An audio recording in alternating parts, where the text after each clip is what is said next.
YouTube, salut YouTube, alors je te fais une vidéo assez rapide mais très importante. Alors là c'est le magazine Nexus, donc qui a quand même 205 000 abonnés.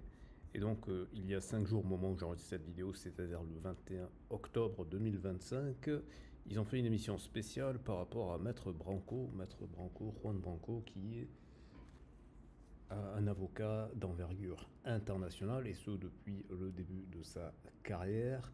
On va y revenir, mais actuellement il est menacé par l'État français qui souhaiterait le faire radier du barreau de Paris. Alors pour l'instant je crois que la sanction qui est proposée, qui est tentée en tout cas, c'est 3 ans de suspension. Et comme vous pouvez le voir à l'écran ici, en fait vous avez des avocats du monde entier, essentiellement d'Afrique, qui sont venus le défendre.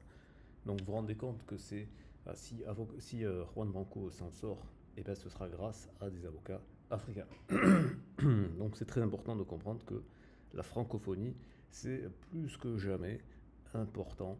C'est important de comprendre que dans la situation actuelle, ce serait peut-être un peu comme dans la Deuxième Guerre mondiale d'ailleurs, par la francophonie et en particulier par l'Afrique, que la France pourrait se libérer de ceux qui veulent museler et empêcher la parole. Juan Branco, je l'ai déjà dit sur cette chaîne, pour moi, s'il devait y avoir un président qui serait crédible, ce serait lui. Pourquoi? Parce que c'est lui qui a représenté le peuple à de nombreuses reprises, notamment les Gilets jaunes, comme Maxime Nicole par exemple, mais pas que. C'est aussi lui qui a représenté celui qui a mis la claque à Macron. C'est aussi lui qui a représenté Kémy Séba au Bénin. C'est aussi lui qui a représenté le président, ou plutôt le conseiller du président, enfin celui qui aurait dû être président au Sénégal et qui maintenant est le conseiller du président parce que pour X et Y raison, je vous invite à voir la vidéo, vous allez en savoir plus sur ces détails-là. C'est aussi Juan Branco qui a été le défenseur de Julian Assange. Julian Assange qui est le fondateur de Wikileaks, qui permet à tous les médias du monde entier d'acquérir de l'information de première qualité. Bref, Juan Branco, c'est un avocat de très haut niveau. D'ailleurs, dans l'interview, il y a un avocat qui traduit son respect pour Juan Branco pour sa première qualité, à savoir que c'est un avocat dans l'âme. D'accord? Et le problème avec tout ça, c'est que, évidemment, le premier endroit où on va les taper, c'est au portefeuille. D'accord? Et donc, ça me permet de faire la liaison immédiate avec l'importance d'apprendre à maîtriser les outils libres comme Bitcoin, qui permettra par exemple qui permettra par exemple à Randbanco ou d'autres de pouvoir soit le financer, soit se payer ses services et ainsi de suite. Vous-même, si vous avez des déboires ou je ne sais quoi, ben, ça vous permettra d'assurer votre liberté, quel que soit le continent où vous allez aller, parce qu'on entre dans une période où le nomadisme ne va plus être une question de, comment dire, de frivolité ou de... C'est pas le mot qui convient, je cherche le mot qui convient, mais ça va plus être une question de choix parce qu'on a envie de s'amuser, de découvrir quelque chose de nouveau. Non, ça va être une question quasiment de survie, de la liberté, de la survie économique.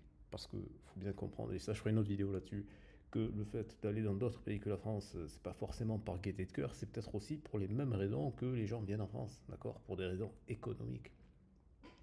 Donc tout ça, c'est à prendre en ligne de compte. Et donc c'est important plus que jamais, de se tenir au courant des attaques qui sont faites contre ceux qui défendent la veuve et l'orphelin, je dirais. Ce qui est bien évidemment une formule pour dire qu'ils défendent tout le monde. Et en particulier des gens qui ne pourraient pas se défendre tout seuls. C'est surtout ça. Ou en tout cas qui pourraient mal se défendre.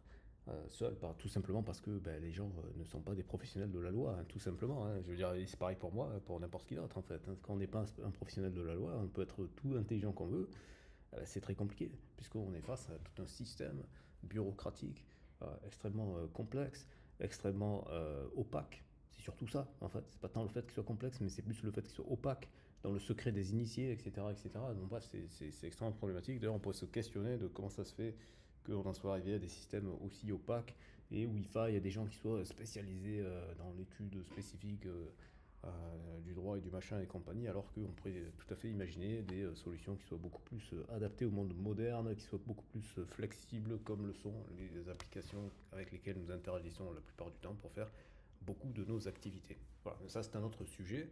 Voilà, donc je voulais mettre la lumière sur ça, sur cet événement qui est passé sous les radars, je pense, de beaucoup de Français et de gens de la francophonie en général, parce que ce qu'il faut bien comprendre, c'est que cette affaire-là, c'est une affaire internationale. Juan Branco a agi sur plusieurs continents, au moins 3 d'entre eux, l'Europe, l'Afrique et l'Amérique du Nord, et voire même plus, peut-être, parce que j'ai pas tout son pédigré tellement cet homme est actif, parce que je rappelle qu'il a, je crois, moins de 30 ans, ou alors tout juste la trentaine, et il a déjà à son actif énormément d'actions concrètes. Alors qu'il aurait pu faire la même chose que Attal, hein, parce que je rappelle que euh, l'une des choses les plus célèbres, c'est qu'il était dans la même école et dans la même promo que Gabriel Attal. Donc on voit la différence d'intégrité, on voit la différence de probité, on voit la différence de grandeur d'âme, bref, on voit la différence d'utilité, je dirais, pour le reste de l'humanité. Voilà, je n'en dirai pas plus là-dessus. Comme d'habitude, dans maintenant toutes mes vidéos, vous avez dans la description un lien pour remplir un petit formulaire rapide où il y a juste à écrire votre mail pour recevoir directement dans votre boîte mail le kit de survie de Liberté Web3. C'est fondamental si vous voulez justement acquérir cette liberté. Voilà, à très bientôt pour une prochaine vidéo et vive la liberté.